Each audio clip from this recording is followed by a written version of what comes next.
Bapak Ibu Saudara sekalian, Namo Buddhaya. Pada pagi hari ini seperti biasa saya cuma akan sedikit bercerita. Bapak Ibu, pagi hari ini saya akan bercerita tentang Raja Bimbisara dan putra pangerannya, Pangeran Ajata I. Jadi pada zaman Sang Buddha waktu masih hidup dulu, ada satu kerajaan besar, kerajaan yang makmur, kerajaan yang kaya raya.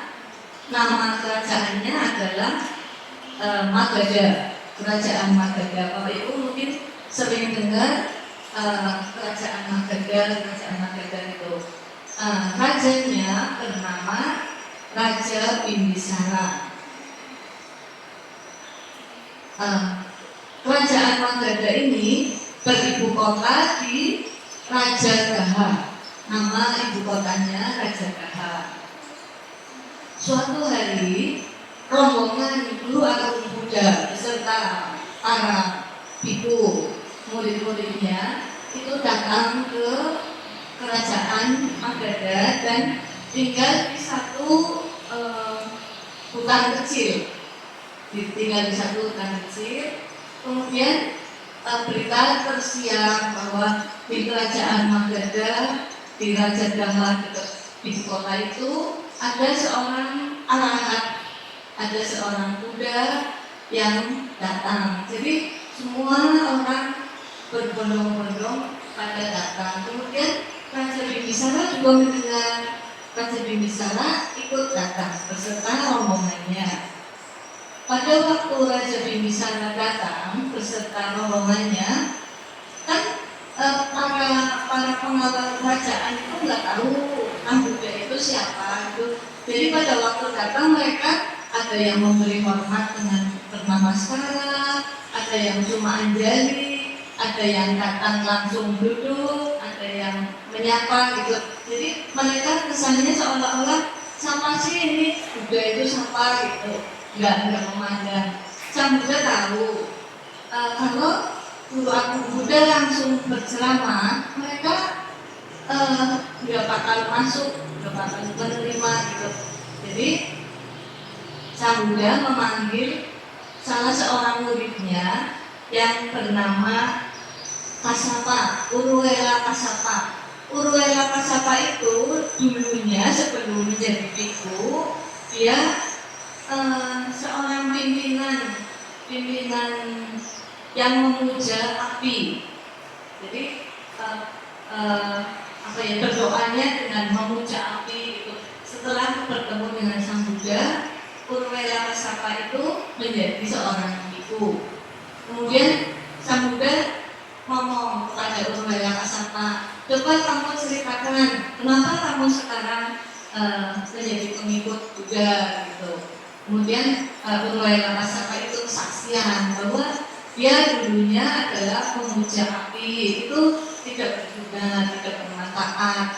Dia lebih bahagia setelah menjalankan ajaran Dhamma dari Sang Buddha. Kemudian para pengikut Raja Bimbisara mulai yakin, oh ini Sang Buddha berarti orang yang hebat gitu. Jadi Sang Buddha kemudian memberikan khotbah kepada Raja Bimbisara dan para pengikutnya. Setelah berkhotbah, para pengikut dan Raja Bimbisara memperoleh pandangan Dhamma, memperoleh keyakinan Dhamma, dan Raja Bimbisara mengundang Sang Buddha untuk keesokan harinya untuk menerima dana makan di istana.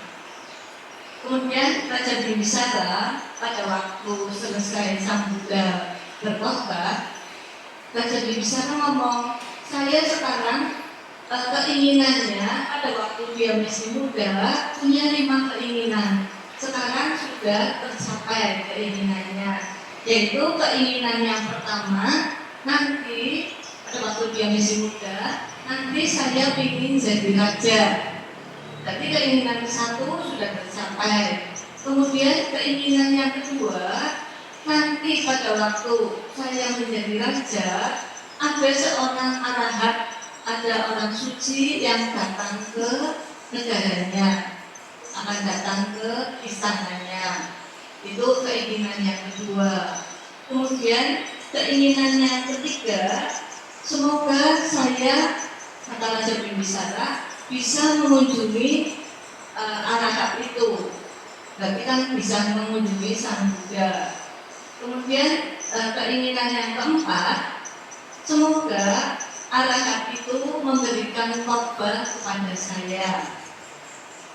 Keinginan yang kelima adalah semoga Raja Bimbisara bisa mengerti apa yang dikhotbahkan. Jadi keinginan Raja Bimbisara itu yang kelima itu sekarang sudah bisa terlaksana. Kemudian keesokan harinya Sang Buddha beserta para pengikutnya datang ke istana untuk menerima dana makan dari Raja Bimbisara. Setelah selesai berdana makan, Raja Bimbisara menyerahkan atau memberi satu tempat, namanya hutan bambu atau Weruwana Arama, untuk tempat tinggal Sang Buddha. Itulah Weruwana Arama itu adalah wihara pertama kali yang Sang Buddha terima, wihara pertama kali. Kemudian Raja Bimbisara itu punya satu anak pangeran, namanya Raja Ajatasattu. Ini cerita sudah berlangsung lama. Suatu hari Pangeran Ajatasattu itu kena hasutan Biku Dewadatta. Pangeran Ajatasattu dikasih tahu kalau dia disuruh untuk merebut istana, untuk merebut kedudukan raja. Dan Raja Bimbisara itu tahu kalau Pangeran Ajatasattu itu mau berkudeta, ya. Jadi sebelum kudeta, Raja Bimbisara menyerahkan kerajaan kepada Ajatasattu, Pangeran Ajatasattu. Tapi dasar Ajatasattu itu kurang baik. Dia malah mengejarkan ayahnya, Pangeran Raja Bimbisara, malah dipenjara. Terus di penjaranya tidak boleh dikasih makan supaya meninggal dengan sendirinya.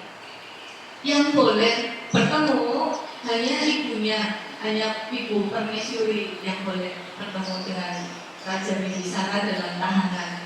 Karena istri Raja Bimbisara itu orang yang baik, dia menyembunyikan makanan dalam bajunya. Jadi kalau mau nengok suaminya dalam penjara, dia selalu membawakan makanan. Pangeran Ajatasattu heran, kok ayahnya itu masih hidup. Setelah dicari tahu, ternyata ibunya membawa makanan dari pakaian. Langsung ibunya dilarang, tidak boleh membawa makanan. Nah, si permaisuri karena cintanya kepada suami, dia menyelundupkan makanan di dalam kombinnya, memasukkan makanan di dalam kombinnya pada waktu menjenguk Raja Bimbisara. Jadi Raja Bimbisara masih hidup. Pangeran Ajatasattu juga heran, kok masih hidup gitu. Setelah tahu ada makanan di dalam kombinnya, dilarang lagi. Nah, permaisuri tidak kekurangan akal, tidak boleh membawa makanan dimasukkan dalam baju, tidak boleh masuk konde. Jadi dia melumuri badannya dengan madu. Permaisuri melumuri badannya dengan madu, dikasih tepung, dikasih mentega, kasih keju. Jadi pada waktu menengok suaminya, menengok Raja Bimbisara, Raja Bimbisara itu menjilati badannya. Jadi Raja Bimbisara masih bisa bertahan hidup. Pangeran juga heran, rajanya masih hidup. setelah ketahuan permaisuri ibunya itu tidak boleh nengok lagi. Sekarang tidak boleh ditengok. Karena tidak boleh ditengok, Raja Bimbisara kan jadi nggak dapat asupan makanan. Nah, waktunya itu dipakai oleh Raja Bimbisara untuk berlatih meditasi berjalan. Jadi di dalam tahanan, di dalam penjara, Raja Bimbisara itu berjalan bolak-balik melatih meditasi berjalan. Pangeran tahu lagi, ini Raja Bimbisara masih hidup karena berlatih meditasi berjalan. Maka suatu hari disuruhlah tukang cukur untuk ke penjara untuk menyayat-nyayat kaki lapakan Raja Bimbisara. Pada waktu datang tukang cukur, Raja Bimbisara senang sekali. Wah, ini anak saya sudah sadar sekarang. Kirim tukang cukur untuk memotong rambut dan jenggotnya yang sudah panjang. Ternyata harapannya itu salah. Tukang cukur itu datang untuk menyayat-nyayat telapak kaki raja. Raja Bimbisara kakinya disayat-sayat, dikasih garam, kemudian dipanggang di atas api. Raja karena badannya sudah lemah, karena tidak mendapat makanan, juga kakinya disayat-sayat, akhirnya raja meninggal dunia.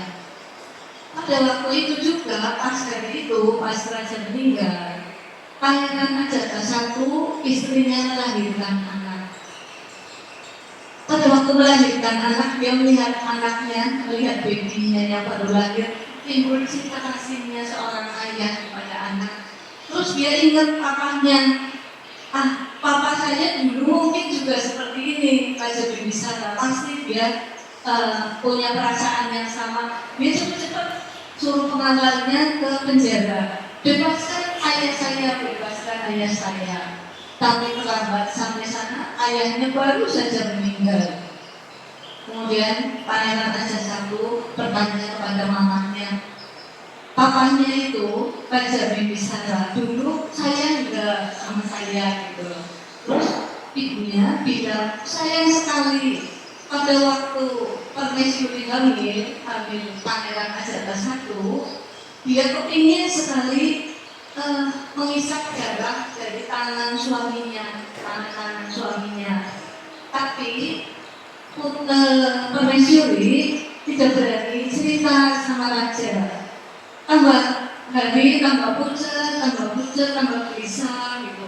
Terus raja tanya, kenapa permaisuri seperti itu? Baru permaisuri cerita, oh kalau begitu boleh dihisap darahnya.